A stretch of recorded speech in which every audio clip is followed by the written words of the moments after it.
তো স্বাগতম জনাইছো বন্ধুসকল মোৰ ইউটিউব চেনেল আসাম টেইলৰলৈ আৰু লগতে ফেচবুক পেজত। তো আজিৰ ভিডিঅ'ত আমি শিকিম যে প্লাজো পেণ্ট কেনেকৈ কাটিং কৰা হয় আৰু এইটো লাইলিং দিয়া হ'ব। তো আমি লাইলিং আৰু কাপোৰ কেনেকৈ কাটিং কৰিম আৰু মেজাৰমেণ্টখিনি তো গোটেইখিনি মই এই ভিডিঅ'টোৰ জৰিয়তে আপোনালোকক বুজোৱাৰ চেষ্টা কৰিম। তো যদি ভিডিঅ'টো চাই ভাল লাগে তেনেহ'লে প্লিজ লাইক কৰিব, কমেণ্ট কৰিব।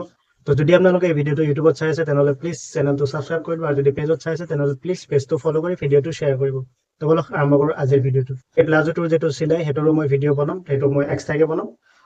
ফেচবুকত বেছি দীঘল ভিডিঅ' দিব নোৱাৰি, তো সেইটো কাৰণে মই ইয়াৰে দুটা পাৰ্ট বনাম, পাৰ্ট 1 আৰু পাৰ্ট 2। তো দুটা পাৰ্ট আপোনালোকে চাব, গোটেইখিনি শিকিব পাৰিব। তো এইটো হ'ল আমাৰ কাপোৰ, আৰু এইটো পেণ্টটো কাটিং কৰাৰ কাৰণে ফাৰ্ষ্ট পৰ্যায়ত আমি কি কৰিম, কাপোৰটো আমি এনেকুৱাকৈ পাৰি ল'ব লাগিব। আৰু ইয়াৰ আগতে কাপোৰটো অলপমান প্ৰেছ মাৰি ল'ব। মই আগতীয়াকৈ অলপমান প্ৰেছ মাৰি লৈছোঁ।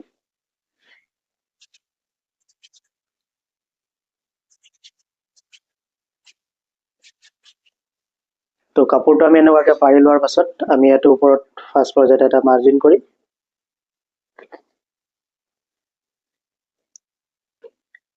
তো এইটো মাৰ্ক কৰিলোঁ। এতিয়া আমি কি কৰিম, ওপৰত যিহেতু আমি এলাষ্টিক ৰাবাৰ দিম, তো ৰাবাৰ দিয়াৰ কাৰণে ইয়াত আমি 2 ইঞ্চি এক্সট্ৰাকৈ ল'ম, আৰু এই 2 ইঞ্চিটো আমি মাৰ্জিন কৰি ল'ম। তো এইটো মাৰ্জিন হোৱাৰ পাছত ইয়াৰ পৰা আমি দীঘলটো ল'ম। তো এইটো মোৰ দীঘল আছে 36। তো মই ইয়াতে 36ত মাৰ্জিন কৰিলোঁ, আৰু তলতে চিলাই দিয়াৰ কাৰণে 2 ইঞ্চি এক্সট্ৰাকৈ ল'লোঁ। আৰু ইয়াৰে পৰা আমি জুখিম হাইটো আছে মোৰ ইয়াৰে 28। তো মই 14ত মাৰ্জিন কৰিলোঁ। 14ত মাৰ্জিন কৰিলে 14 দুগুণ 28, 28 হ'ব আমাৰ হাই। এতিয়া আমি এনচি টেপটো উঠাই ল'ম, লৈ এইটো আমি হাইটোত মাৰ্জিন কৰিম।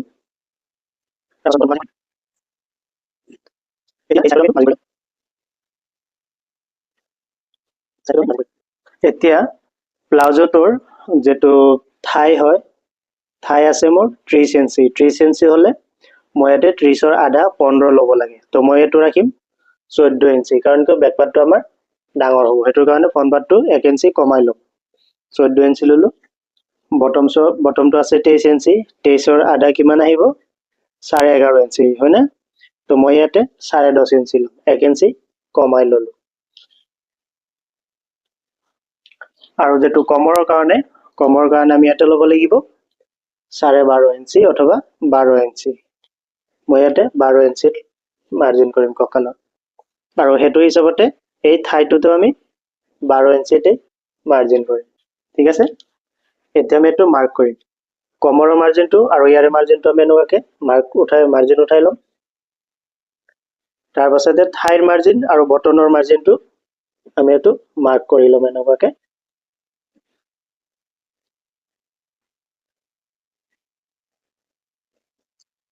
তো এইটো মাৰ্জিন হোৱাৰ পাছত এই যিটো হাইটো আমি এইটো এনেকুৱাকৈ ৰাউণ্ড শ্বেপ কৰি দিম। ৰাউণ্ড শ্বেপ কৰি দিলোঁ।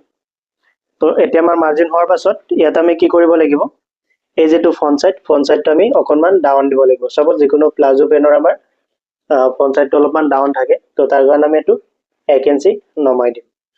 ঠিক আছে, এতিয়া এইটো আমি ইয়াতে একেবাৰে মাৰ্ক কৰি লওঁ। তো তলৰ মাৰ্জিনটো যিহেতু আমি 1 ইঞ্চি নমাই দিলোঁ, ওপৰৰ মাৰ্জিনটো আমি 1 ইঞ্চি নমাব লাগিব।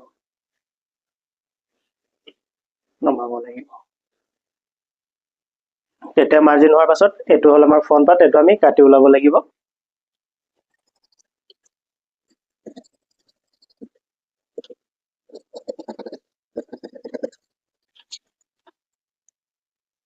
তো আমি এইটো কাটি ওলোৱাৰ পাছত এইটো আমি ধুনীয়াকৈ এনেকুৱাকৈ ফল্ড কৰি এইটো উঠাই ল'ব লাগিব।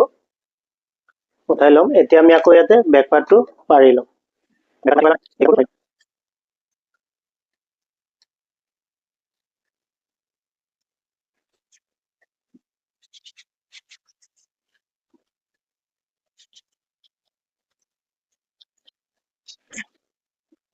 এইটো কাপোৰটো আমি পাৰি লোৱাৰ পাছত ইয়াৰ ওপৰত এই যিটো ফ্ৰণ্ট পাৰ্ট আমি কাটিং কৰি ওলালোঁ, এইটো আমি এনেকুৱাকৈ ধুনীয়াকৈ পাৰি ল'ম।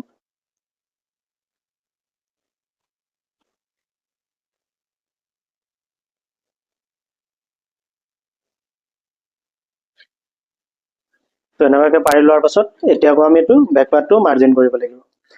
তো ফ্ৰণ্ট পাৰ্টটো যিহেতু আমি ডাউন দিছিলোঁ, তো বেক পাৰ্টটো আমি ডাউন নিদিওঁ, এইটো বৰাবৰ আমি সমান ৰাখিম, এইটো আমি চিধাকৈ ৰাখিম বেক পাৰ্টটো।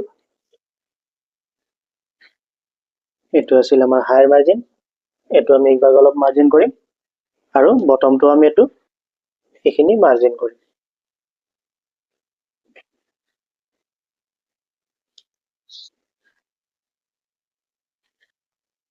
এতিয়া আমি কি কৰিম, অথবা আমি ফিতাটো এনেকুৱাকৈ ঘূৰাই ল'ব পাৰোঁ। তো ইয়াৰ পৰা আমি এনেকুৱাকৈ ঠাই কিমান লৈছোঁ আমি 14 ইঞ্চি। তো ইয়াতে 14 আহিল, ঠিক আছে। আকৌ 14টো আমি ইয়াতে ৰাখি ঠাইটো কিমান ৰাখিব লাগিব আমি 30 ইঞ্চি, হয় না? তো ইয়াতে আমি 30ত মাৰ্জিন কৰিলোঁ। চেম বটমটো আমাৰ চেম এনেকুৱা।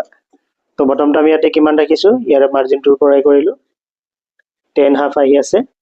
10.5টো আমি আকৌ এই মাৰ্জিনত ৰাখি ইয়াতে 23ত মাৰ্জিন কৰিলোঁ, হৈ গ'ল।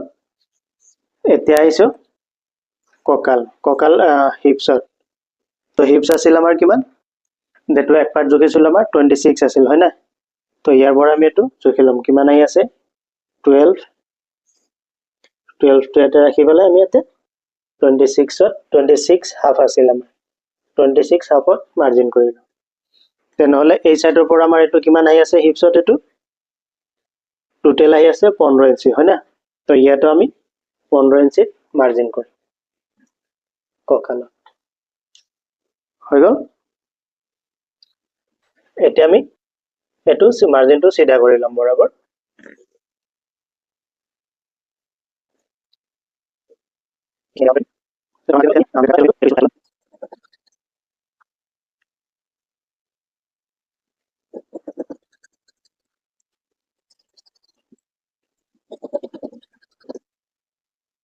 এতিয়া আমি কি কৰিম, এই যেটো মাৰ্জিন আছে এইটো আমাৰ তলৰ মাৰ্জিন, ইয়াতে আমি এনেকুৱাকৈ গুটকা কাটি দিম। এইখিনি আছিল আমাৰ কমৰৰ, ইয়াতে ফ্ৰণ্টৰ,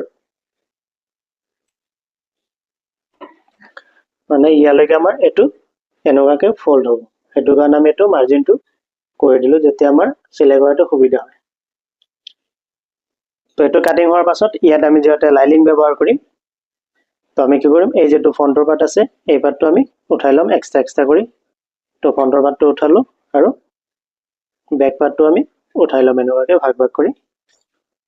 এতিয়া এই যেটো লাইলিং আছে লাইলিংটো আমি পাৰি ল'ব লাগিব।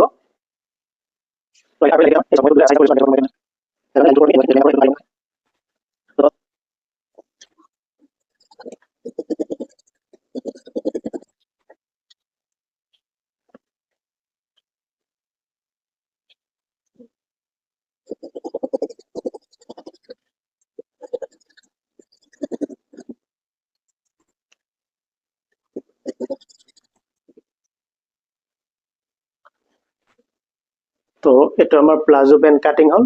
এতিয়া আমি মেচিনত যাম, মেচিনত যাই চিলাম এইটো কেনেকুৱাকৈ চিলাই কৰা হয়।